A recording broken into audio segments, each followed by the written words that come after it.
അപ്പോൾ നമുക്കിനി cost of ക്യാപിറ്റലിൻ്റെ question നോക്കാം. A B C company limited has it's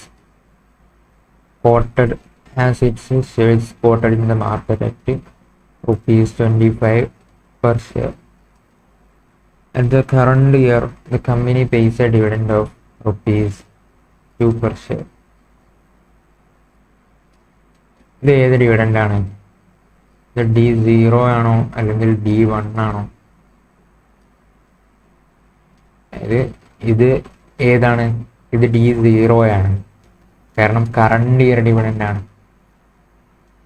നമ്മൾ ക്വസ്റ്റ്യനിൽ നെക്സ്റ്റ് ഇയർ ഡിവിഡൻഡ് അല്ലെങ്കിൽ ഇയർ എൻഡ് ഡിവിഡൻഡ് പേയബിൾ എന്നൊക്കെ പറയുകയാണെങ്കിൽ അതായിരിക്കും ഇത് നമുക്ക് കിട്ടാൻ പോകുന്ന ഡിവിഡൻഡ്, ഇനി വരാൻ പോകുന്ന ഡിവിഡൻഡ്.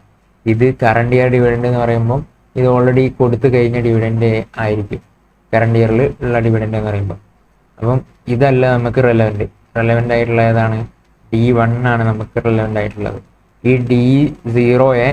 D0 കിട്ടിയാൽ നമുക്ക് D1 ആക്കി എടുക്കാൻ കഴിയും. കാരണം ഒരു ഇയറിലെ D0 കിട്ടിയാൽ അതിനെ D1 ആക്കി എടുക്കാൻ 1 + D1. അതായത് ഗ്രോത്ത് അപ്ലൈ ചെയ്താൽ നമുക്ക് എന്ത് ചെയ്യും? അതിനെ D1 ആക്കി എടുക്കാൻ പറ്റും. അതായത് ലാസ്റ്റ് നമ്മളെ വരാൻ പോകുന്ന ഇയറിലേക്കുള്ള ഡിവിഡൻഡ് ആക്കി എടുക്കാൻ പറ്റും. കാരണം എന്താ വെച്ചാൽ ഓരോ ഇയറിലും ഡിവിഡൻഡ് ഇത്രയാണ് പേ ചെയ്യുന്നത്. ഒരു 10 ഡിവിഡൻഡ് എന്ന് വെച്ചാൽ ഡിവിഡൻഡ് കഴിഞ്ഞ പ്രാവശ്യം 10 പേ ചെയ്തത്. കമ്പനീൻ്റെ ഗ്രോത്ത് റേറ്റ് 10% ആണെങ്കിൽ 1 + 10% = 11 ആയിട്ടുണ്ടാവും. നെക്സ്റ്റ് ഇയർ ആകുമ്പോഴത്തേനും ഡിവിഡൻഡ് എത്ര ആയിട്ടുണ്ടാവും? 11 ആയിട്ടുണ്ടാവും. അതിൻ്റെ അടുത്ത ഇയർ എത്ര ആയിട്ടുണ്ടാവും? 1.21 ആയിട്ടുണ്ടാവും, 12.1 ആയിട്ടുണ്ടാവും. അങ്ങനെ ഓരോ ഇയറിലും 10% കൂടിക്കൊണ്ടേയിരിക്കും. അപ്പം അടുത്ത ഇയറിലുള്ള ഡിവിഡൻഡ് നമുക്ക് കാണാൻ എന്ത് ചെയ്താൽ മതി? നേരെ ഗ്രോത്ത് എത്രയാണോ ആ ഗ്രോത്തിനെ കൊണ്ട് മൾട്ടിപ്ലൈ ചെയ്താൽ എന്ത് കിട്ടും? അടുത്ത ഇയറിലുള്ള ഡിവിഡൻഡ് കിട്ടും. സോ D0 കിട്ടിയാലും മതി, D1 കിട്ടിയാലും മതി. അപ്പം ഇനി നിങ്ങൾക്ക് ക്വസ്റ്റ്യനിൽ ഡിവിഡൻഡ് ഏതാണെന്ന് കൺഫ്യൂഷൻ വരികയാണ്. അപ്പോൾ ഇത് ഏതാണെന്ന് മനസ്സിലാവുന്നില്ല. അങ്ങനത്തെ ഒരു കേസാണെങ്കിൽ നിങ്ങൾ എന്ത് ചെയ്യുക? നിങ്ങൾ ഏതായിട്ടാണ് എടുത്തത് എന്ന് അസംഷനായിട്ട് ഇവിടെ മുകളിൽ തന്നെ എഴുതി വെക്കുക.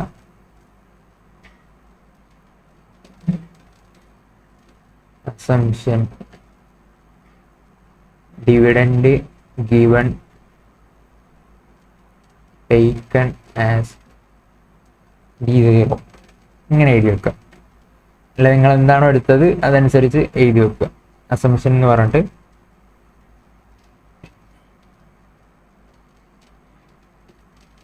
അല്ലെങ്കിൽ നോട്ടിൽ കൊടുക്കുക. Note it is assumed that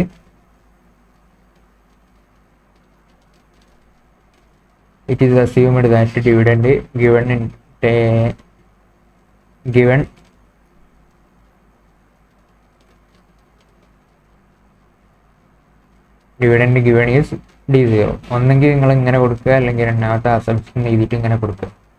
എങ്ങനെ കൊടുത്താലും റെഡിയാണ്. നിങ്ങൾ എന്തായാലും അസംഷൻ എന്തായാലും എഴുതി വെച്ചാൽ നിങ്ങൾക്ക് മാർക്ക് നഷ്ടപ്പെടില്ല. സോ ആൻഡ് ഇൻവെസ്റ്റേഴ്സ്, അപ്പം ഇത് D0 എന്ന് കിട്ടി. And investors market expectation at A growth rate of 6% per year. Growth rate 6% ആണ്. You are required to calculate the company's cost of capital. കമ്പനിയുടെ cost of capital. If anticipated growth rate is 8% per annum, calculate indicative price per share. Next question. If company issues 10% debentures of face value 100 each and realizes 96% debentures, where debentures are redeemable after 12 years at a premium of 12%, what would be the cost of debentures if tax rate is 15%? മൂന്നാമത്തെ question. അപ്പോൾ നമുക്ക് ആദ്യം തന്നെ first question നോക്കാം, എന്നിട്ട് ബാക്കിയുള്ള questions എന്താണെന്നും അതിൻ്റെ ബാക്കിയൊക്കെ നോക്കാം. ഫസ്റ്റ് ക്വസ്റ്റ്യൻ എന്താ പറയുന്നത്? കോസ്റ്റ് ഓഫ് ക്യാപിറ്റൽ എന്താണെന്നാണ് ക്വസ്റ്റ്യനിൽ പറയുന്നത്. അപ്പം ഇവിടെ ഏത് അപ്രോച്ചാണ് നമ്മൾ യൂസ് ചെയ്യേണ്ടത്? ഇവിടെ ഗ്രോത്ത് തന്നിട്ടുണ്ട് കണ്ടോ 6% പറയണം. അപ്പം ഗ്രോത്ത് തന്നിട്ടുണ്ട്. അതുപോലെ തന്നെ ഏതാണ് തന്നത്, നമ്മളുടെ റിട്ടേൺ ആയിട്ടുള്ള എന്താണ് തന്നത്, ഡിവിഡൻഡ് തന്നിട്ടുണ്ട്. ഡിവിഡൻഡ് ₹2 per ഷെയർ ആണെന്ന് തന്നിട്ടുണ്ട്. ഡിവിഡൻഡ് തന്നിട്ടുണ്ട്, ഗ്രോത്ത് തന്നിട്ടുണ്ട്. ഇപ്പോൾ ഇത് ഏത് മോഡലാണ്, ഡിവിഡൻഡ് ഗ്രോത്ത് അപ്രോച്ചാണ് നമ്മൾ ഫോളോ ചെയ്യേണ്ടത്. ഇപ്പോൾ ഡിവിഡൻഡ് ഗ്രോത്ത് അപ്രോച്ചിൻ്റെ ഫോർമുല എന്താണ്, D1 divided by P0 plus G. So D1 എത്രയാണ്, ₹2 എന്ന് എടുക്കരുത്, 2D0 ആണ്. സോ അതിൻ്റെ കൂടെ ഗ്രോത്തും കൂടി നമ്മൾ അപ്ലൈ ചെയ്യണം. ഗ്രോത്ത് എത്ര പെർസെൻറ്റേജ് ആണ്, 6%. 1 plus 6% divided by 1 plus 6%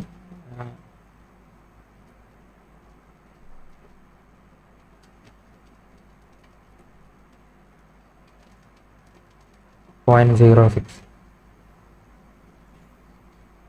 divided by എത്രയാണ് മാർക്കറ്റ് പ്രൈസ് 25 പ്ലസ് ജി എത്രയാണ് 6%. സോ നമുക്ക് എത്ര കിട്ടും,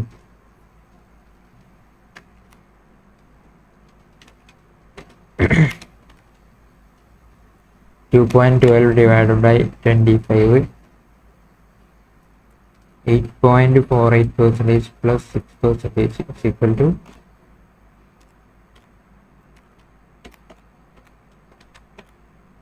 14.48% ആണെന്ത് നമ്മളുടെ കോസ്റ്റ് ഓഫ് ക്യാപിറ്റൽ വരുന്നത്.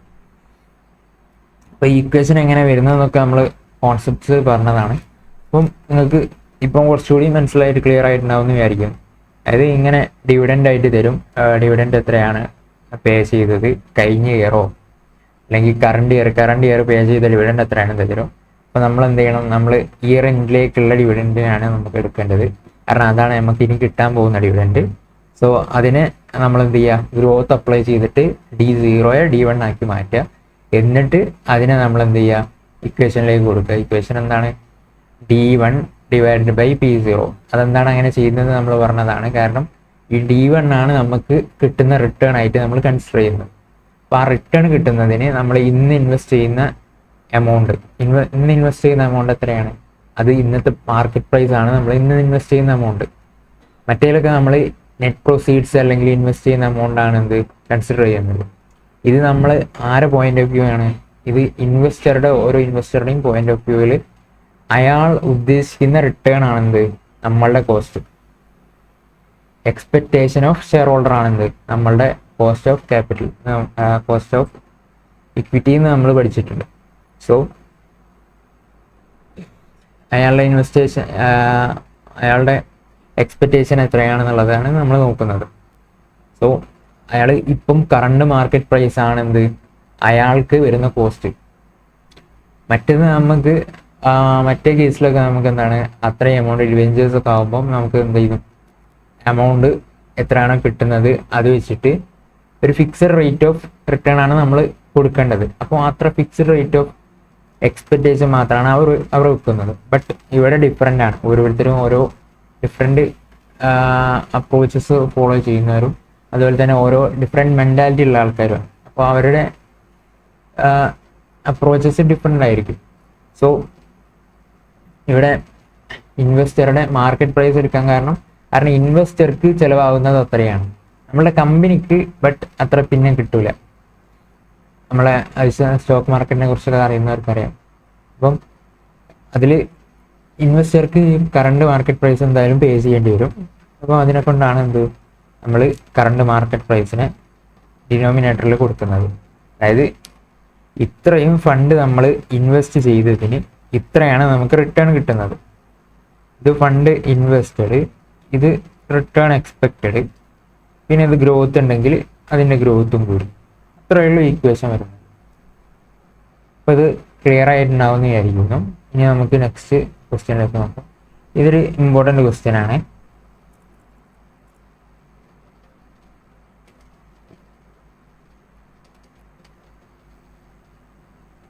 രണ്ടിൽ എന്താ പറയുന്നത്, if anticipated growth rate is 8% per annum, calculate indicated price.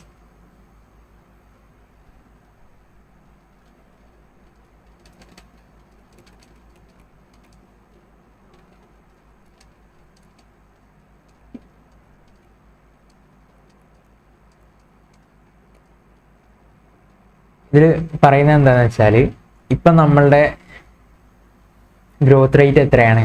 6% ആണ് current growth rate.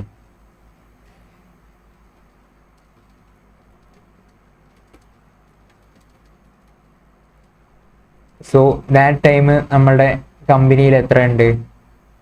Cost of capital എത്രയാണ്? 14.48% ആണ്. അതായത് അതുപോലെ തന്നെ മാർക്കറ്റ് പ്രൈസ് 25 ആണ്. അപ്പം ഈ ക്വസ്റ്റ്യനിൽ എന്താ ചോദിക്കുന്നത് വെച്ചാൽ if anticipated return is 8%, growth rate 8% per annum ആയിട്ട് ചേഞ്ച് ആവുകയാണ്. സോ നമ്മളുടെ ഈ മാർക്കറ്റ് പ്രൈസ് പെർ ഷെയർ എത്രയായിട്ട് മാറും എന്നാണ് ചോദിക്കുന്നത്. അപ്പോൾ ഈ കെയിൽ വ്യത്യാസം ഉണ്ടാവുമോ? കെയിൽ വ്യത്യാസം ഉണ്ടാവില്ല. കാരണം ഈ ഗ്രോത്ത് റേറ്റ് മാത്രം മാറുന്നുള്ളൂ എന്നാണ് പറയുന്നത്. Anticipated growth rate is 8%. Growth rate 8% ആയിട്ട് മാറുകയാണ്. ദാറ്റ് ടൈമിൽ ഇൻഡിക്കേറ്റഡ് പ്രൈസ് എത്രയായിരിക്കും? അതായത് കറണ്ട് മാർക്കറ്റ് പ്രൈസ് എത്രയായി മാറും? നമ്മളുടെ ഇപ്പം 6% ഗ്രോത്തിൽ കമ്പനി വന്നത് കൊണ്ടാണ് എന്ത് 25 റുപ്പീസ് ആയിട്ട് മാറിയത്. അതിന് പകരം 8%-ലായിരുന്നു വരുന്നതെങ്കിൽ ഇപ്പോഴത്തെ പ്രൈസ് എത്ര ആയിരിക്കുമായിരുന്നു? അതാണ് എന്ത് ക്വസ്റ്റ്യനിൽ ചോദിക്കുന്നത്. അപ്പോൾ അത് നമുക്ക് എങ്ങനെ കണ്ടുപിടിക്കാൻ കഴിയാം? നമ്മളുടെ കയ്യിൽ ഇക്വേഷൻ എന്താ ഉള്ളത്? ഒരു ഇക്വേഷൻ ഉണ്ട്. നേരത്തെ ചെയ്ത അതേ ഇക്വേഷൻ തന്നെ നമുക്ക് എടുത്തിട്ട് നോക്കാം. അപ്പം നമുക്ക് എന്തെങ്കിലും ഇക്വേഷൻ കിട്ടുമെന്ന് നോക്കാം. K is equal to D1 divided by market price per share P0 plus G. നമുക്ക് എന്താ വേണ്ടത്? മാർക്കറ്റ് പ്രൈസ് പെർ ഷെയർ ആണ് നമുക്ക് കിട്ടേണ്ടത്. അപ്പം നമ്മൾ എന്ത് ചെയ്യാം? ഇതിനെ ആദ്യം തന്നെ ഇവിടെ പ്ലസ് ഉണ്ട്. D1 ഡിവൈഡ് ബൈ MPS ഇതൊരു ഭിന്നസംഖ്യയാണ്. അതിൻ്റെ കൂടെ തന്നെ ഇവിടെ ഒരു പ്ലസ് ആയിട്ടുള്ള കറക്റ്റ് സംഖ്യ ഉണ്ട്. അപ്പോൾ ഈ പ്ലസ്സിനെ നമ്മൾ എന്ത് ചെയ്യുക? ഇപ്പുറത്തേക്ക് കൊണ്ടുപോവുക. അപ്പം KE minus G is equal to D1 by MPS for P0 എന്ന് കിട്ടും. എന്നിട്ട് നമ്മൾ എന്ത് ചെയ്യുക? ഈ MPS ഡിനോമിനേറ്ററിലാണുള്ളത്. അതൊരു നോമിനേറ്ററിലാക്കി നമുക്ക് കൺവേർട്ട് ചെയ്യണം. ഇതിൻ്റെ വാല്യൂ എത്രയെന്ന് അറിയാനേ. അപ്പം നമ്മൾ എന്ത് ചെയ്യാം? MPS ഓർ P0 ഇതിനെ ഇങ്ങോട്ടേക്ക് കൊണ്ടുവരിക. എന്നിട്ട് ഇവിടെ ഉള്ളതിനെ ഇങ്ങോട്ടേക്ക് കൊണ്ടുവരിക. Equal to D1 divided by KE minus G. ഇതെന്താ ഇങ്ങോട്ട് പോകണമെന്ന് നിങ്ങൾക്ക് അറിയാലോ. കാരണം ഇത് ഡിനോമിനേറ്ററിലുള്ളതാണ്. അതായത് ഡിവിഷനിലുള്ളത് ഈക്വൽ ടുവിൻ്റെ അപ്പുറത്ത് പോകുമ്പോൾ എന്താവും? മൾട്ടിപ്ലിക്കേഷനിലാവും. അതുപോലെ തന്നെ ഈ മൾട്ടിപ്ലിക്കേഷനിലുള്ളത് ഇപ്പുറത്തേക്ക് വരുമ്പോൾ ഡിനോമിനേറ്ററിലേക്കാക്കും. അല്ലെങ്കിൽ ഇപ്പോൾ ദാ അടിയിലുള്ളത് ഇങ്ങനെ നോക്കുകയാണെങ്കിൽ ഒരു ഭിന്നസംഖ്യയാണിത്. അപ്പോൾ ഇതിൻ്റെ അടിയിലുള്ളത് എന്താവും? അപ്പുറത്തേക്ക് പോവുകയാണെങ്കിൽ മുകളിലേക്ക് കയറും. ഇനി മുകളിലുള്ളത് എന്താവും? ഇപ്പുറത്തേക്ക് പോകുമ്പോൾ അടിയിലേക്ക് ഇറങ്ങും. സോ MPS ഇങ്ങോട്ടേക്ക് പോകുമ്പം MPS P0 ഡിവൈഡ് ബൈ 1 ആവും. അതുപോലെ തന്നെ ഈ KE minus G divide by 1 ഇങ്ങോട്ടേക്ക് വരുമ്പോൾ KE D1 divide by KE minus G ആവും. ഓക്കെ, ഇതൊക്കെ ബേസിക് മാത്തമാറ്റിക്സ് ആണ്, നിങ്ങൾക്ക് അറിയുന്നുണ്ടാവും. So D1 divide by KE minus G. Market price ഇങ്ങനെ നമുക്ക് കണ്ടുപിടിക്കാം. അപ്പോൾ നമ്മളുടെ കയ്യിൽ ഇപ്പോൾ എന്തൊക്കെയുണ്ട്?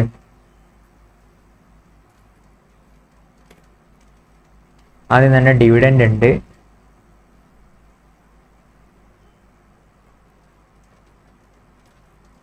P0 is equal to dividend 2 ഉണ്ട്.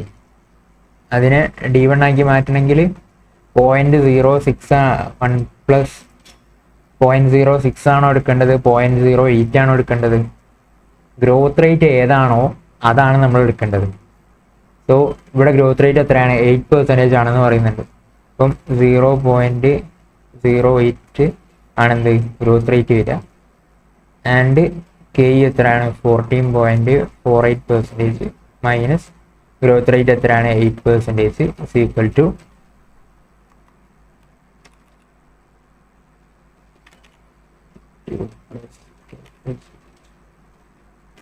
divided by 6.48%, 33.33 എന്ന് കിട്ടും. അത് കറണ്ട് മാർക്കറ്റ് പ്രൈസ് എത്രയാണ് റുപ്പീസ് 33.33 ആണ്. അപ്പോൾ ഇത് നമുക്ക് കിട്ടിയത് കണ്ടോ, ഇങ്ങനെ ഇത്രയും സിമ്പിളായിട്ട് നമുക്ക് ചെയ്യാൻ പറ്റും.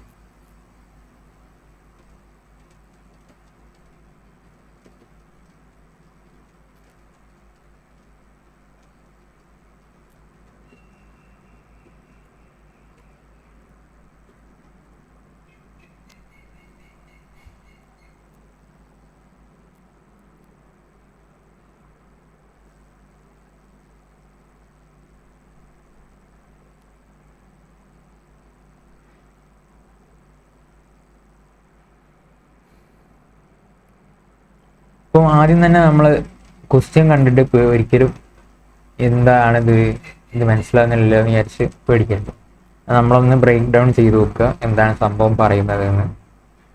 മനസ്സിലാകുന്നുണ്ടെങ്കിൽ അത് നോക്കിയിട്ട് നമ്മളൊന്നൊരു വർക്കൗട്ട് ചെയ്ത് നോക്കുക. അപ്പോൾ തന്നെ നമുക്ക് കിട്ടുക എന്താ സംഭവം. അപ്പോൾ ഇനി next question, if A company issues 10% debentures at face value of 100 each and realizes 96% per debentures, where debentures are redeemable after 12 years at a premium of 12%, what would be the cost? Debentures with tax rate is 50%. ഡിബഞ്ചേഴ്സിൻ്റെ question ആണ് ഇത്. നമ്മൾ already ചെയ്ത question തന്നെയാണ്, ഇതുപോലത്തെ question തന്നെയാണ്. അപ്പോൾ ഡിബഞ്ചേഴ്സിൻ്റെ cost എങ്ങനെയാണ് കാണുക? റെഡീമബിൾ ആണെങ്കിൽ റെഡീമബിൾ കോസ്റ്റ് ഓഫ് ഡെപ്റ്റ് എങ്ങനെയാണ്? Interest into 1 minus tax plus redemption value minus net proceeds divide by n whole divide by redemption value plus net proceeds divide by 2 equal to interest എത്രയാണ് വരുന്നത്?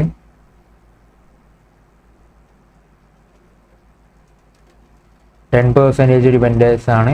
അപ്പം 10 rupees 10 ആണ് വരുന്നത്. അതുപോലെ തന്നെ ടാക്സ് റേറ്റ് എത്രയാണ്? 1 മൈനസ് 0.5 പ്ലസ് റിഡംഷൻ വാല്യൂ എത്രയാണ്?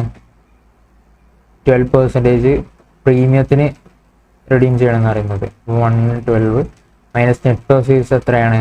Realises and realises rupees 96 എന്ന് പറഞ്ഞാൽ ഇതാണ് എന്ത്? Net proceeds.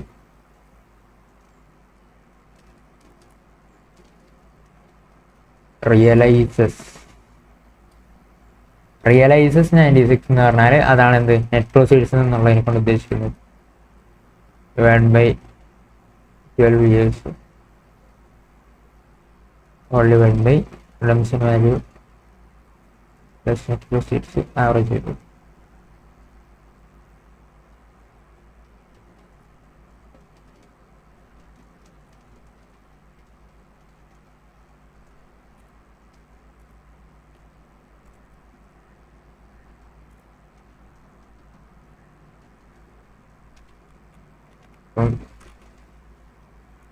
equal to 5 plus 112 minus 96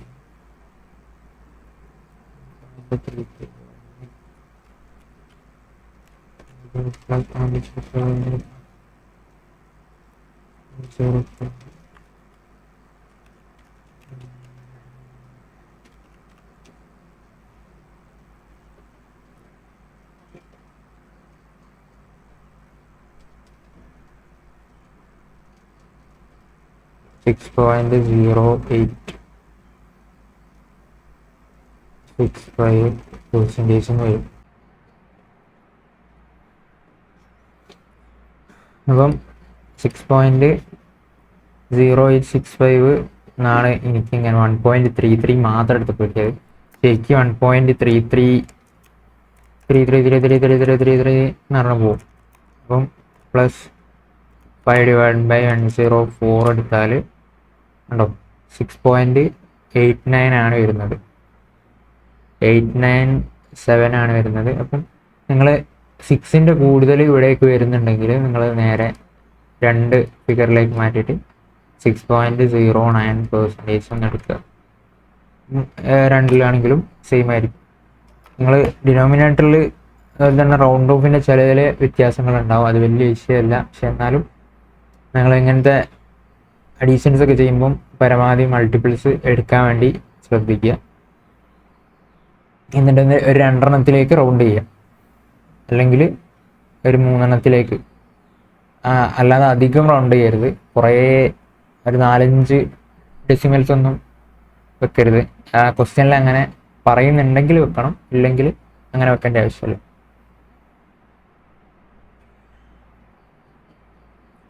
കുറച്ച് അല്ലാത്ത ഇമ്പോർട്ടൻ്റ് ടോപ്പിക്സ് നോക്കാം. If flotation cost is there, then it should be reduced from the proceeds received. Issue price less flotation cost in denominator.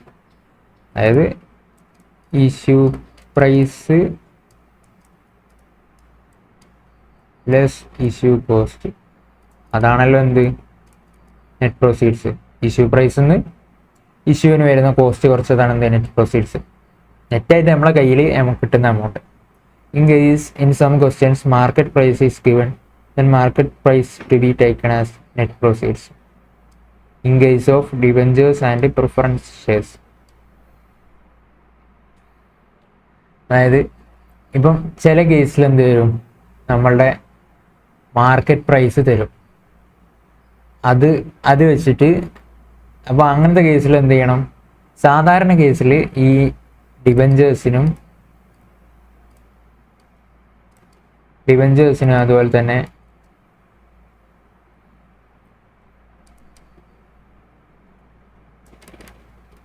Preference ഷെയറിനും എന്തുണ്ടാവാറില്ല, market price എന്ന് പറഞ്ഞിട്ട് അങ്ങനെ price ഉണ്ടാവാറില്ല, listed ആയിരിക്കില്ല.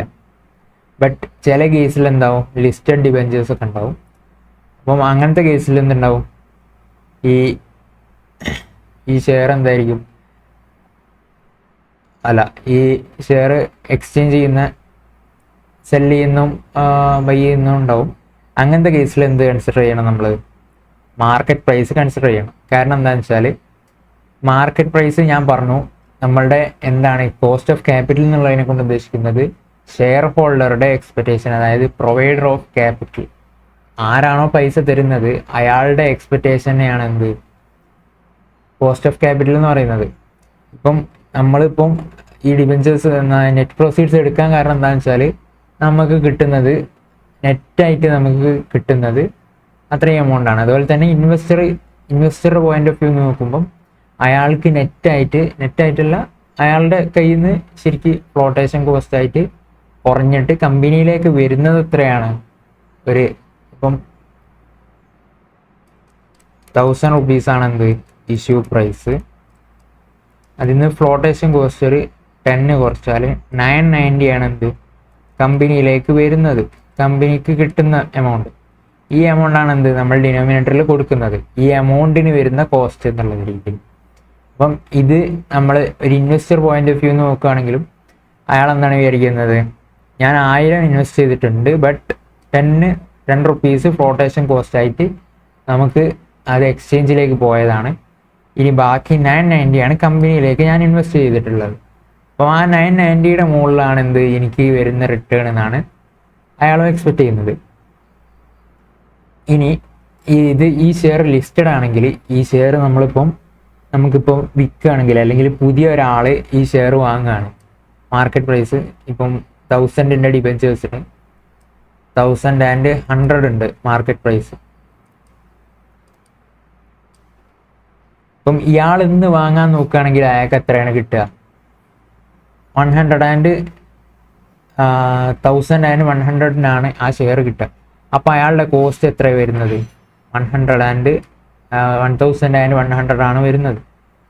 So ഈ case കണ്ടെങ്കിൽ ഇവിടെ 1000 ആണ് എന്ത് ഇയാൾക്ക് വരുന്ന കോസ്റ്റ്, ബട്ട് ഫ്ലോട്ടേഷൻ കോസ്റ്റ് ഒക്കെ കഴിഞ്ഞിട്ട് നമ്മളുടെ 990 ആണ് കമ്പനിക്ക് കിട്ടുന്നത്. അതായത് അയാൾ കമ്പനിയിൽ ഇൻവെസ്റ്റ് ചെയ്യുന്ന എമൗണ്ട് 990 ആണ്. ബട്ട് ഇയാൾക്ക് ഈ കേസിൽ വരുമ്പോൾ എത്ര വരുന്നുണ്ട്? 1000 എന്ത് വരുന്നുണ്ട്? മാർക്കറ്റ് പ്രൈസ് ഉള്ളതിനെ കൊണ്ട് ആ മാർക്കറ്റ് പ്രൈസ് പേ ചെയ്യേണ്ടി വരുന്നുണ്ട്. അപ്പോഴാണ് അയാൾക്ക് എന്ത് ഒരു ഷെയർ കിട്ടുന്നത്. അപ്പം ഈ കേസിൽ ഇയാൾ മാർക്കറ്റ് പ്രൈസ് തന്നിട്ടുള്ള കേസാണെങ്കിൽ നിങ്ങൾ എന്ത് ചെയ്യണം? ഡിനോമിനേറ്ററിൽ മാർക്കറ്റ് പ്രൈസ് എടുക്കണം. അതുപോലെ തന്നെ ഇവിടെ എത്രയാണോ റിട്ടേൺ അത് ഡിവൈഡ് ബൈ സാധാ ചെയ്യുന്ന പോലെ തന്നെ. ബട്ട് നെറ്റ് പ്രോസീഡ്സിന് പകരം എന്തായിരിക്കും? മാർക്കറ്റ് പ്രൈസ് ആയിരിക്കും എടുക്കുന്നത്. ഇത് ഇമ്പോർട്ടൻ്റ് ആയിട്ടുള്ളതാണ്.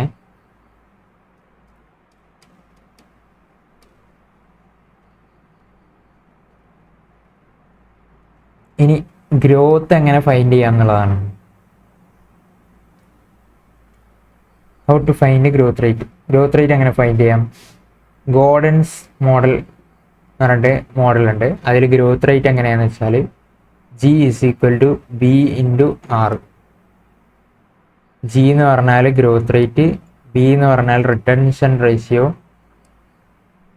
R എന്ന് പറഞ്ഞാൽ return on investment.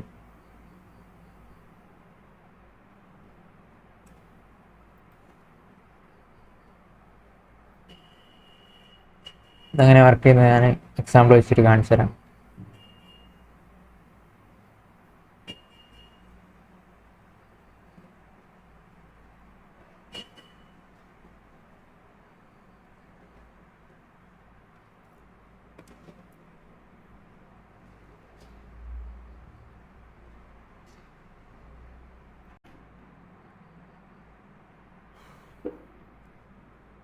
Gordon's model എന്താണ് പറയുന്നത്? G, അതായത് ഗ്രോത്ത് എന്ന് പറഞ്ഞാൽ എന്താണ്?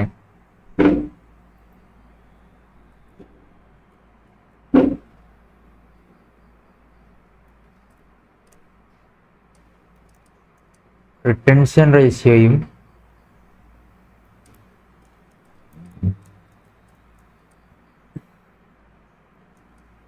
ഇൻറ്റു റിട്ടേൺ ഓൺ ഇൻവെസ്റ്റ്മെൻറ്റും ഉള്ളതാണെന്നാണ് പറയുന്നത്. ഈ റിട്ടൻഷൻ റേഷ്യോ എന്നുള്ളത് കൊണ്ട് ഉദ്ദേശിക്കുന്നത് എന്താണെന്ന് വെച്ചാൽ നമ്മളിപ്പം company earnings availability equity share holders എത്രയുണ്ട്? 100 ഉണ്ട്. അതിൽ ഒരു 50 എന്ത് ചെയ്തു?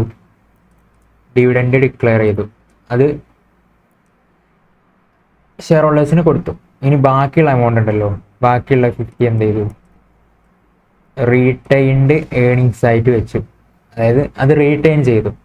അപ്പോൾ ഇവിടെ എത്രയാണ് dividend pay out ratio? 2 ratios നമുക്ക് നോക്കാം. ഒന്ന്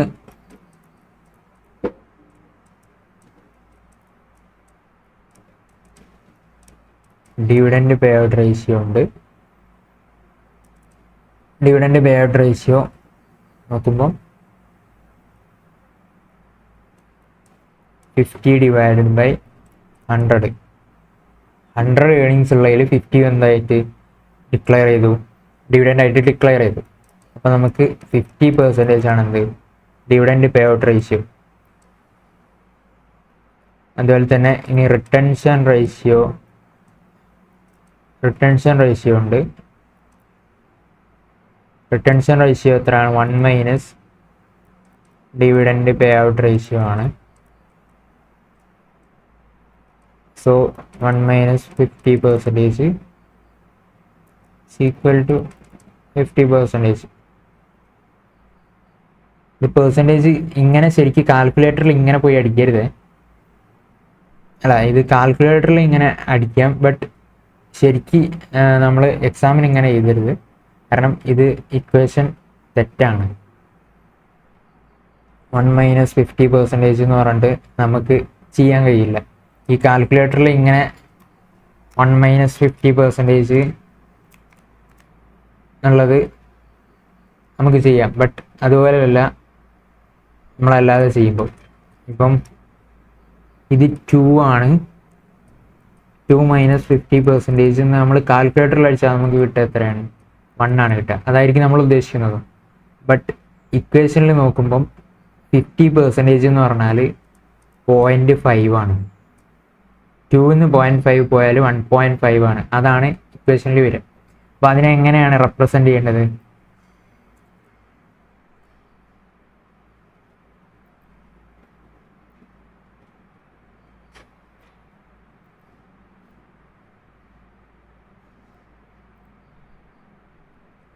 റെപ്രസെൻ്റ് ചെയ്യേണ്ടത് എങ്ങനെയാണെന്ന് വെച്ചാൽ 2 ഇൻറ്റു 1 മൈനസ്, നിങ്ങൾക്ക് ഇപ്പോൾ ഏതിന്ന് എത്ര എമൗണ്ടാണ്, എത്ര പെർസെൻറ്റേജ് ആണ് കുറയ്ക്കേണ്ടതെന്ന് വെച്ചാൽ അത് 1 മൈനസ് 50 ആണെങ്കിൽ 50, 1 മൈനസ് 0.5, സോ 0.5നെ കൊണ്ട് മൾട്ടിപ്ലൈ ചെയ്താൽ മതി. അല്ല ഇനി 30% കുറച്ചിട്ടുള്ള എമൗണ്ട് ആണെങ്കിൽ 1 മൈനസ് 0.30, അപ്പോൾ 30 അതിനെ കൊണ്ട് മൾട്ടിപ്ലൈ ചെയ്താൽ നമുക്ക് എന്ത് കിട്ടും? 1 എന്ന് കിട്ടും. അപ്പോൾ ഇങ്ങനെയാണ് എന്ത് ഇക്വേഷനിൽ എഴുതുമ്പം ചെയ്യേണ്ടത്. ഇത് ഞാൻ ജസ്റ്റ് നിങ്ങൾക്ക് കാൽക്കുലേറ്ററിൽ അടിക്കാനുള്ള രീതിയിൽ പറഞ്ഞു തരുന്നു എന്നുള്ളൂ. 1 മൈനസ് 50% അടിച്ചാൽ 1 മൈനസ് 50% എന്ന് പറഞ്ഞാൽ ശരിക്കും ഇക്വേഷൻ വരുന്നത് ഈ 2 ഇൻറ്റു ഈ ഇക്വേഷനാണ് വർക്കാവുന്നത്. കാൽക്കുലേറ്ററിൽ ഈ ഇക്വേഷനാണ് വർക്കാവുന്നത്, ബട്ട് നമ്മളിങ്ങനെ എഴുതുന്നു എന്നാണ്. അപ്പോൾ ഇതെപ്പോഴൊന്ന് ഓർമ്മയിൽ വെക്കുക. എക്സാമിന് എഴുതുമ്പോൾ ഇങ്ങനെ എഴുതാൻ ശ്രമിക്കുക. അല്ലെങ്കിൽ നിങ്ങൾ എന്ത് ചെയ്യണം?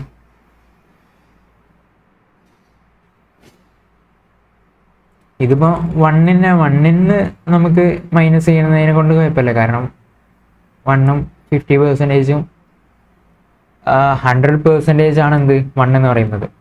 അപ്പം അതിനെക്കൊണ്ട് വിഷയം വരില്ല. അല്ലാത്ത കേസിലാണ് ഞാൻ പറഞ്ഞത്. അതൊന്ന് ഓർത്ത് വെക്കുക. ഇനി റിട്ടൻഷൻ റേഷ്യോ, അതിന് വേറൊരു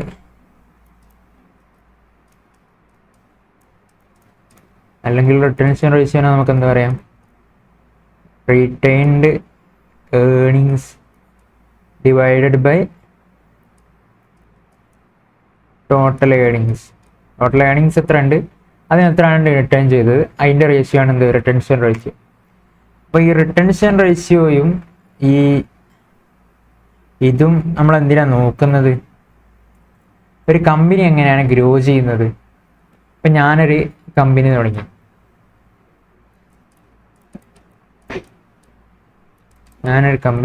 കമ്പനീൻ്റെ പേര് ABC ലിമിറ്റഡ്. ഞാൻ കമ്പനിയിൽ ഇൻവെസ്റ്റ് ചെയ്യുന്നത് ഒരു 10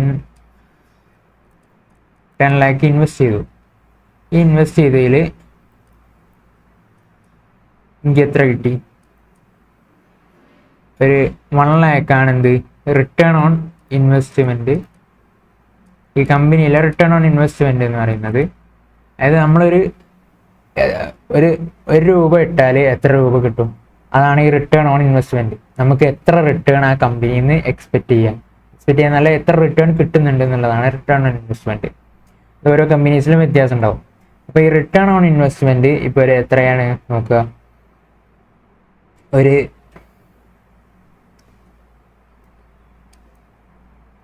15% ആണെന്ന് വിചാരിച്ചോളൂ. അപ്പോൾ നമ്മളൊരു 100 റുപ്പീസ് ഇട്ടാൽ നമുക്ക് എത്ര കിട്ടും? 15 റുപ്പീസ് റിട്ടേൺ ആയിട്ട് നമുക്ക് എടുക്കാം. അങ്ങനെയാണ് കിട്ടുന്നത്. അപ്പോൾ നമ്മൾ ഇത് ഇയർ 1-ൽ 15% റിട്ടേൺ എന്ന് പറയുമ്പം 1,50,000 എനിക്ക് റിട്ടേൺ കിട്ടുന്നു. ഈ റിട്ടേൺ ഞാൻ എന്ത് ചെയ്യുന്നു? എൻ്റെ കീശയിലേക്ക് എടുക്കുന്നു. ഞാൻ ഫുള്ളായിട്ട് വിഡ്രോ ചെയ്യുന്നു. അപ്പോൾ നെക്സ്റ്റ് ഇയറിലേക്ക് എത്ര തന്നെയാണുള്ളത്? 10 ലാക്ക് തന്നെയാണ് എന്ത് നമ്മളുടെ ഇൻവെസ്റ്റ്മെൻ്റ് ആയിട്ടുള്ളത്. അപ്പോൾ അതിനും എത്ര കിട്ടുന്നു? 15% കിട്ടുന്നു. സോ 1,50,000 എന്തായിരുന്നു? ഇയർ 2-ലും അത്ര തന്നെയാണ് എന്ത് കിട്ടുന്നത്.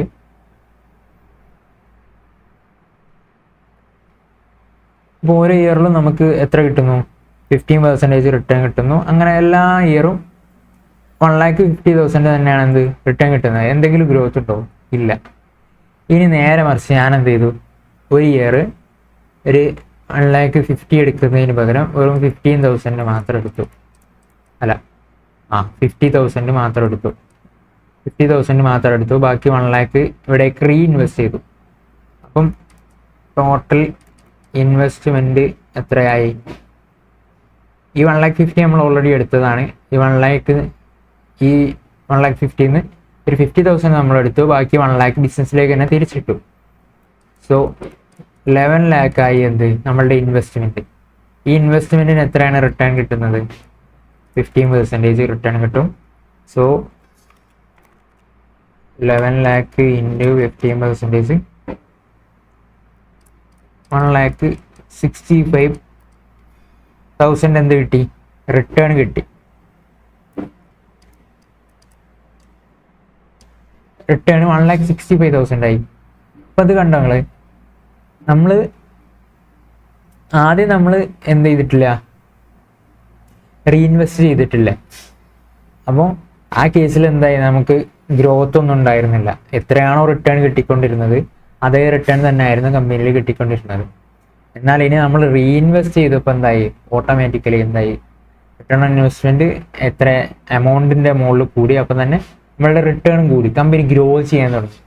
അപ്പം നമ്മൾ റീഇൻവെസ്റ്റ് ചെയ്യുന്നതിനനുസരിച്ചാണ് എന്ത് കമ്പനി ഗ്രോത്ത് വർദ്ധിക്കുന്നത്.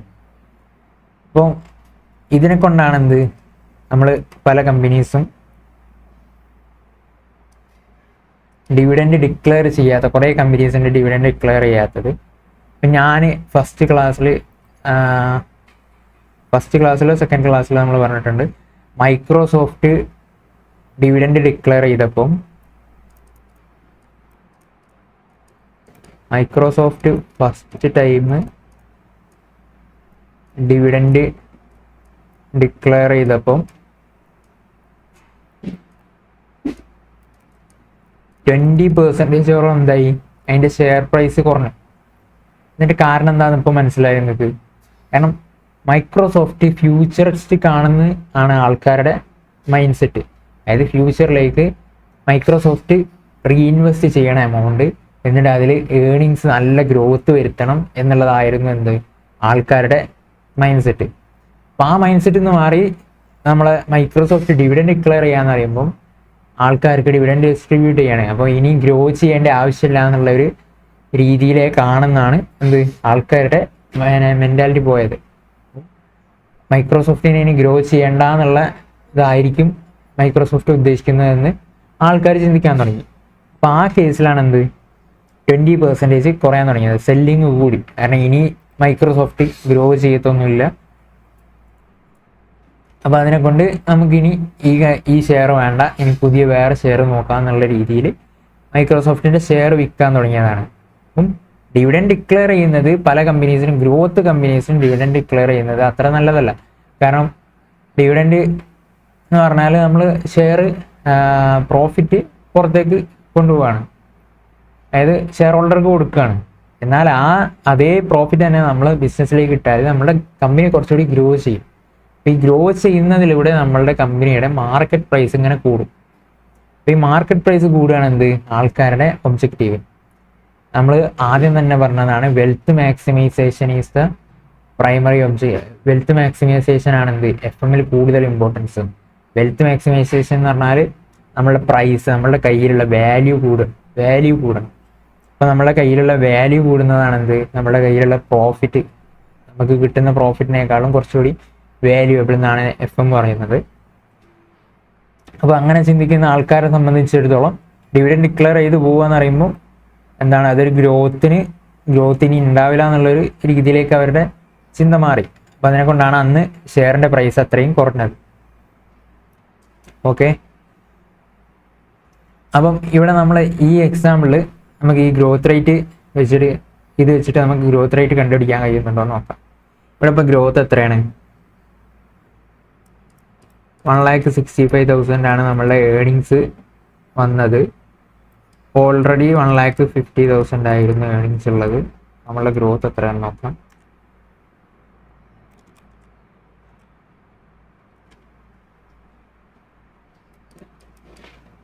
$1.1 is equal to 10% ആണ് എന്ത് ഗ്രോത്ത് റേറ്റ് വന്നിട്ടുള്ളത്. അപ്പോൾ ഇത് നമ്മളുടെ ഇക്വേഷൻ വെച്ചിട്ട് കണ്ടുപിടിക്കാൻ കഴിയുന്നുണ്ടോ നോക്കാം കേട്ടോ. അപ്പം റിട്ടൻഷൻ റേഷ്യോ ഇവിടെ എത്രയാണ് വരിക? 1 lakh ആണ് എന്ത് നമ്മൾ റിട്ടേൺ ചെയ്തത്. അതിൽ എത്രയിൽ 1,50,000 1 lakh നമ്മൾ റിട്ടേൺ ചെയ്തു. അപ്പം 1 lakh ഡിവൈഡ് ബൈ 1,50,000 66.67% ആണ് എന്ത് റിട്ടൻഷൻ റേഷ്യോ വരുന്നത്. ഇനി റിട്ടേൺ ഓൺ ഇൻവെസ്റ്റ്മെന്റ് എത്രയാണ്? ഇൻറ്റു 15% കിട്ടുന്നുണ്ടോ നോക്കാം. 66.67% ഇത് 15% ഉണ്ടോ? കിട്ടിയതുണ്ടോ? 10%. അപ്പോൾ നമ്മൾ പ്രൂവ് ചെയ്തു. ഇപ്പോൾ നമ്മൾ ഇങ്ങനെ നോക്കുമ്പോൾ നമുക്ക് എന്ത് കിട്ടുന്നുണ്ട്? റിട്ടൻഷൻ റേഷ്യോ ഇൻറ്റു ഇതാണ് റിട്ടൻഷൻ റേഷ്യോ,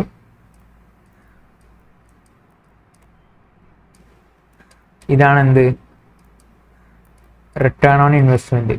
അപ്പം ഇത് ചെയ്യുമ്പോൾ നമുക്ക് എന്ത് കിട്ടുന്നുണ്ട്? നമ്മളുടെ ആക്ച്വലി വന്ന ഗ്രോത്ത് കണ്ടോ? 1,50,000 ഉള്ള നമ്മുടെ ഏർണിങ്സ് 1,65,000 മാറി. അപ്പോൾ അതിന് 10% ഗ്രോത്ത് ഉണ്ട്. ആ ഗ്രോത്ത് നമുക്ക് എന്ത് ചെയ്തു? ഈ റിട്ടൻഷൻ റേഷ്യോ നമ്മൾ എത്രയാണ്? 1 lakh ആണ് എക്സ്ട്രാ ആയിട്ട് നമ്മൾ റീറ്റെയിൻ ചെയ്തത്. ആദ്യം 10 lakh മാത്രമാണ് നമ്മൾ ഇൻവെസ്റ്റ് ചെയ്ത എമൗണ്ട് ഉണ്ടായിരുന്നത്. പിന്നെ ബാക്കി 1,50,000 നമ്മൾ വലിച്ചുകൊണ്ടിരിക്കുകയായിരുന്നു. പിന്നെ നമ്മൾ 1 lakh ഇൻവെസ്റ്റ് ചെയ്തപ്പോൾ നമുക്ക് കൂടി. അപ്പം 1 lakh ആണ് എന്ത് 1 lakh ഡിവൈഡ് ബൈ 1,50,000 ആണ് റിട്ടൻഷൻ റേഷ്യോ. അപ്പോൾ 66.67% ഇൻറ്റു റിട്ടേൺ ഓൺ ഇൻവെസ്റ്റ്മെന്റ് എത്രയാണ്? 15%. 15% ആണ് എന്ത് അത്രയും റിട്ടേൺ ഓൺ ഇൻവെസ്റ്റ്മെന്റ് വരുന്നത്. അപ്പോൾ നമ്മൾ രണ്ടും കൂടി ചെയ്തപ്പോൾ കണ്ടോ 10% കറക്റ്റായിട്ട് കിട്ടിയത്. അപ്പം ഇങ്ങനെയാണ് നമുക്ക് ഇങ്ങനെ ഇക്വേഷൻ നോക്കുമ്പോൾ നമ്മൾ ഇതെങ്ങനെയാണ് വരുന്നതെന്നും കൂടി നോക്കുക. എക്സാമ്പിൾ വെച്ചിട്ട് നോക്കുകയാണെങ്കിൽ പെട്ടെന്ന് നമുക്ക് മനസ്സിലാവാനും അതുപോലെ തന്നെ നല്ല രസത്തിൽ നമുക്ക് പഠിച്ചെടുക്കാനും പറ്റും. അപ്പോൾ ഇത് നിങ്ങൾക്ക് മനസ്സിലായെന്ന് വിചാരിക്കുന്നു. ഇത് ശരിക്കും ഇത്ര എക്സ്പ്ലെയിൻ ചെയ്യേണ്ട ആവശ്യമില്ല, എന്നാലും ഞാനൊന്ന് പറഞ്ഞതേ ഉള്ളൂ.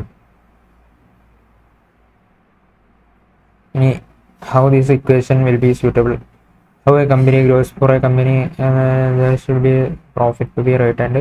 When a company has retained earnings, then company will get a return on additional funds, retained earnings. So that is how it works. ഇത് നമ്മൾ പറഞ്ഞ കാര്യം തന്നെ ഞാനൊന്ന് ജസ്റ്റ് ചുരുക്കി കൊടുത്തതാണ്. ഇനി നെക്സ്റ്റ് ആയിട്ടുള്ള ഗ്രോത്ത് മോഡലാണ് പറയുന്നത് കോമ്പൗണ്ടിങ് ഫാക്ടർ മോഡൽ.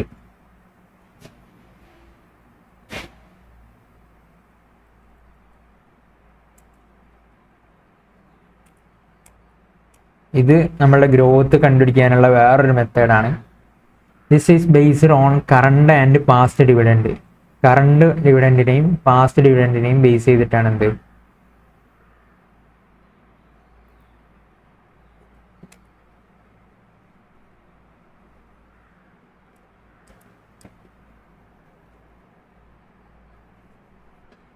കറണ്ട് ഡിവിഡൻഡിനെയും പാസ്റ്റ് ഡിവിഡൻഡിനെയും നോക്കിയിട്ട് അതിലൊരു കോമ്പൗണ്ടിങ് ആയിട്ടുള്ള ഗ്രോത്ത് ഉണ്ടാവും. ആ ഗ്രോത്ത് ബേസ് ചെയ്തിട്ടാണ് എന്ത് കോമ്പൗണ്ടിങ് ഫാക്ടർ മോഡൽ പറയുന്നത്. എന്താന്ന് പറഞ്ഞുതരാം. നമ്മളൊരു കമ്പനി ഡിവിഡൻഡ് ഡിക്ലെയർ ചെയ്യുന്നുണ്ട്.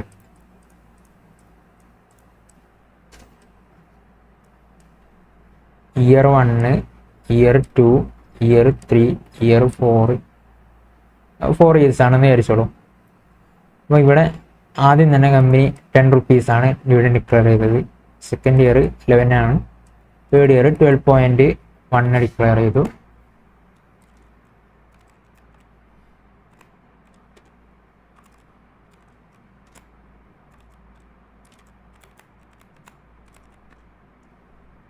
നെക്സ്റ്റ് ഇയർ 13.31 ഡിക്ലെയർ ചെയ്തു. അപ്പോൾ ഇങ്ങനെ ഡിവിഡൻഡ് ഡിക്ലെയർ ചെയ്യുന്നുണ്ട്. അപ്പം ഇതെങ്ങനെയാണ് നമുക്ക് ഇതിൻ്റെ ഗ്രോത്ത് എങ്ങനെ കണ്ടുപിടിക്കാൻ കഴിയുക? ഇതിൻ്റെ ഗ്രോത്ത് കണ്ടുപിടിക്കലെന്ന് പറഞ്ഞാൽ ഇതൊരു കോൺസ്റ്റൻ്റ് ആയിട്ടുള്ള ഗ്രോത്തിലാണ് പോകുന്നത് നമുക്ക് തോന്നുന്നുണ്ടോ? ഉണ്ട്.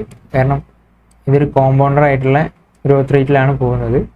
അപ്പോൾ ഇതിൻ്റെ ഗ്രോത്ത് റേറ്റ് കണ്ടുപിടിക്കാൻ ഏതെങ്കിലും 2 സംഖ്യകൾ എടുക്കുക. അതായത് ഏതെങ്കിലും 2 ഇയർ തമ്മിൽ അടുത്തടുത്ത ഇയർ തമ്മിൽ കമ്പയർ ചെയ്യാം. അപ്പം സെക്കൻഡ് ഇയർ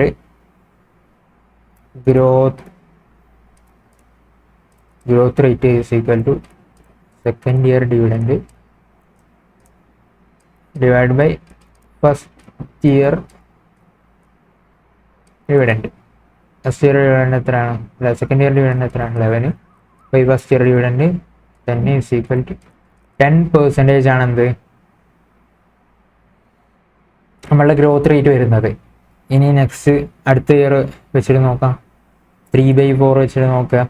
അപ്പോൾ വരുന്നുണ്ട് നോക്കാമല്ലോ. 13.31 ഡിവൈഡ് ബൈ 12.1. 13.31 ഡിവൈഡ് ബൈ 12.1 കേട്ടോ, 1.1 അഥവാ 10% ആണെന്ത് ഗ്രോത്ത് റേറ്റ് വരുന്നത്. അപ്പം ഇങ്ങനെ ഇത്രയും സിമ്പിളായിട്ട് നമുക്ക് ഈ ഇതിലൂടെ കണ്ടുപിടിക്കാം, കോമ്പൗണ്ടിങ് ഫാക്ടർ മോഡലിലൂടെ. അതായത് ഇത് ഇങ്ങനത്തെ ക്വസ്റ്റ്യൻസിൽ ഇയേഴ്സ് ആയിട്ടുള്ള ഡിവിഡൻഡ് തന്നിട്ടുണ്ടാവും. അതിൽ ഏതെങ്കിലും ഒരു 2 ഇയറിനെ ഒരു ഇയറിന് മറ്റേ ഇയറിനെ ഡിവൈഡ് ചെയ്താൽ നമുക്ക് നേരെ ഗ്രോത്ത് എത്രയാണെന്ന് കിട്ടും. അതിൽ ക്വസ്റ്റ്യനിൽ പറയണം ഗ്രോത്ത് കോൺസ്റ്റൻ്റ് ആയിട്ട് ഒരു ഗ്രോത്ത് റേറ്റ് ആണ് ഫോളോ ചെയ്യുന്നത്. ഇതിപ്പോൾ ചിലപ്പോൾ എന്തുണ്ടാവും എന്ന് വെച്ചാൽ ഫസ്റ്റ് സം ഇയേഴ്സിൽ ഡിവിഡൻറ്റിന് ഗ്രോത്ത് ഉണ്ടാവാറ് വേറെ ഒരു റെഗുലർ ആയിട്ടുള്ള ഗ്രോത്ത് ആയിരിക്കില്ല. അപ്പം ഇവിടെ 1-2 ഇയേഴ്സിൽ ഇതിൻ്റെ മുന്നുള്ള 1-2 ഇയേഴ്സിൽ എത്ര ആയിരിക്കും? ചിലപ്പം ഇവിടെ 8 ആയിരിക്കും, ഇവിടെ 9 ആയിരിക്കും, ഇവിടെ 10 ആയിരിക്കും. ഈ 8 നിന്ന് 9 പോകുന്നത് പറഞ്ഞാൽ 10% ഗ്രോത്ത് അല്ലല്ലോ, 8.8 അല്ലേ വരിക, 10% ഗ്രോത്ത് ആണ്. അതുപോലെ തന്നെ 9 നിന്ന് 10 വരുന്നതും എത്രയാണ്? ആ ഗ്രോത്ത് അല്ല, 10% ഗ്രോത്ത് അല്ല. 9 നിന്ന് 10 വരുന്നത് 9.9 10% കൂടിയാൽ 9.9 ആണ് വരിക. അപ്പം ഇത് ഡിഫറൻസ് നമ്മൾ എവിടെ മുതൽ, അപ്പോൾ ഇങ്ങനത്തെ ക്വസ്റ്റ്യൻ തന്നിട്ട് ഇപ്പോൾ ക്വസ്റ്റ്യനിൽ എന്താ പറയുകയെന്ന് വെച്ചാൽ from 3rd year onwards company become stable and growth rate become stable എന്ന് പറയും. അപ്പോൾ അങ്ങനത്തെ കേസിൽ നമുക്ക് സ്റ്റേബിൾ ആയിട്ടുള്ള ഗ്രോത്ത് കണ്ടുപിടിക്കാൻ ഈ രീതി യൂസ് ചെയ്യാം.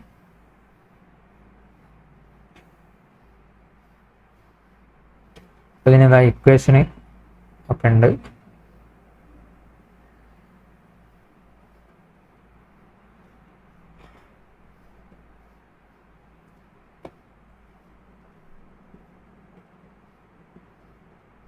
ഡിവിഡൻഡ്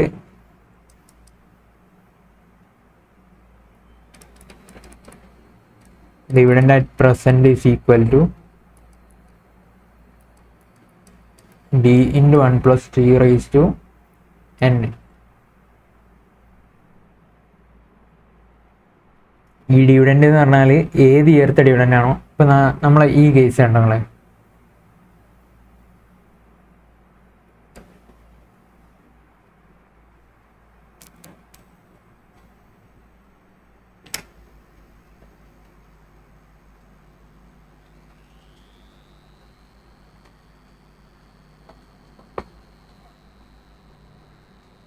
ഇപ്പോൾ നമ്മൾ ഈ കേസ് തന്നെ നോക്കുകയാണെങ്കിൽ പാസ്റ്റ് ഡിവിഡൻഡ് ആയിട്ടുള്ള 10 ആണ് നമുക്ക് ക്വസ്റ്റ്യനിൽ തന്നതെന്ന് വിചാരിച്ചോളൂ.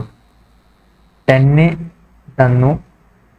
ഇപ്പം നമുക്ക് കണ്ടുപിടിക്കേണ്ടത് 4th ഇയറിലെ ഡിവിഡൻഡ് ആണ്. സോ നമ്മളിപ്പം നിൽക്കുന്നത് 4th ഇയറിലാണ്. അപ്പം 4 ഇയർ മുന്നുള്ള ഡിവിഡൻഡ് നമുക്ക് തന്നു 10 ആണെന്നുള്ളത്.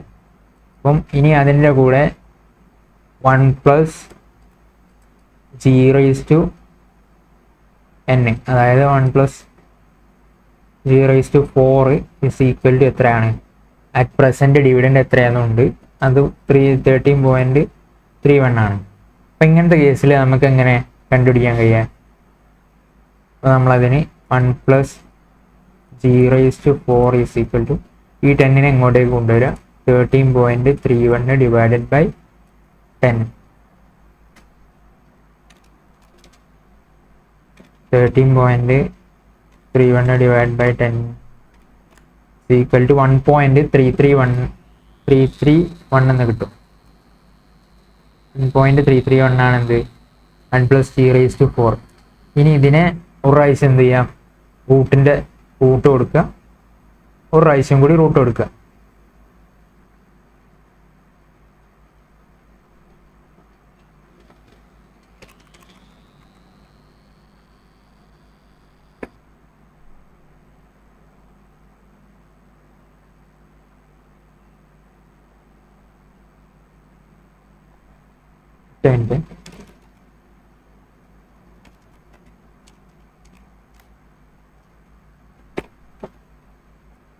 ഇവിടെ ഒരു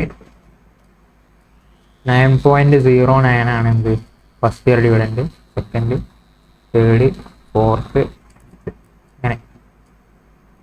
ഇത് D × 1 + G⁻⁴ അടിച്ചാൽ ഫോർത്ത് ഇയർ ഡിവിഡൻഡ് അല്ല കിട്ടുക, ഇത് ഫിഫ്ത്ത് ഇയർ ഡിവിഡൻഡ് ആണ് കിട്ടുക. സോ ഇത് 9.09 ആക്കുക. അപ്പം 9.09 × 13.31 divided by 9.09 equal to 1.4641 എന്ന് വരും.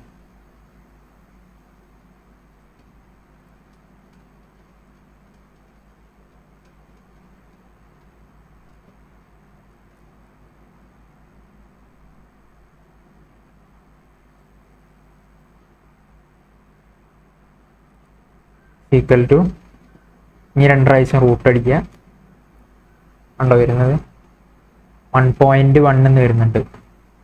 2 പ്രാവശ്യം റൂട്ട് അടിക്കുക.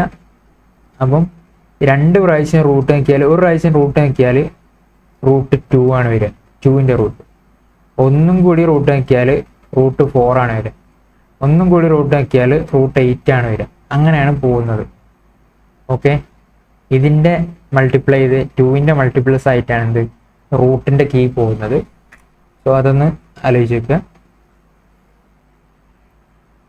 1.1 ഒന്നെങ്കിൽ ഇങ്ങനെ ക്വസ്റ്റ്യനിൽ നിങ്ങൾക്ക് ഈ റൂട്ട് എത്രയെന്നൊക്കെ തരും, അല്ലെങ്കിൽ ഇങ്ങനെ 4 ആയിട്ടും അങ്ങനെയൊക്കെ ആയിരിക്കും. അല്ലാതെ വരാൻ ചാൻസ് കുറവാണ്, എന്നാലും പറയാൻ പറ്റില്ല.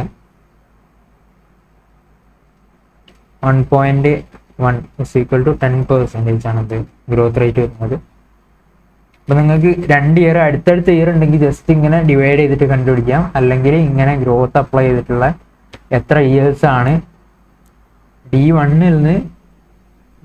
നിന്ന് എത്ര ഉണ്ട് D5 4 ഇയേഴ്സിൻ്റെ ഗ്രോത്ത് അപ്ലൈ ചെയ്താലാണ് എത്തുക. നിങ്ങൾക്കറിയാലോ, 4 ഇയേഴ്സ് കഴിഞ്ഞാലാണല്ലോ ഫസ്റ്റ് ഇയറിന് 4 ഇയേഴ്സ് കഴിഞ്ഞിട്ടാണ് എന്ത് ഫിഫ്ത്ത് ഇയർ വരുന്നത്. അപ്പോൾ അതുപോലെ തന്നെ അത്രയും ഇയേഴ്സിൻ്റെ ഗ്രോത്തും കൂടി അപ്ലൈ ചെയ്താൽ എന്ത് നമുക്ക് കിട്ടും. അപ്പോൾ നിങ്ങൾക്ക് ഈ കോൺസെപ്റ്റ് മനസ്സിലായെന്ന് വിചാരിക്കുന്നു.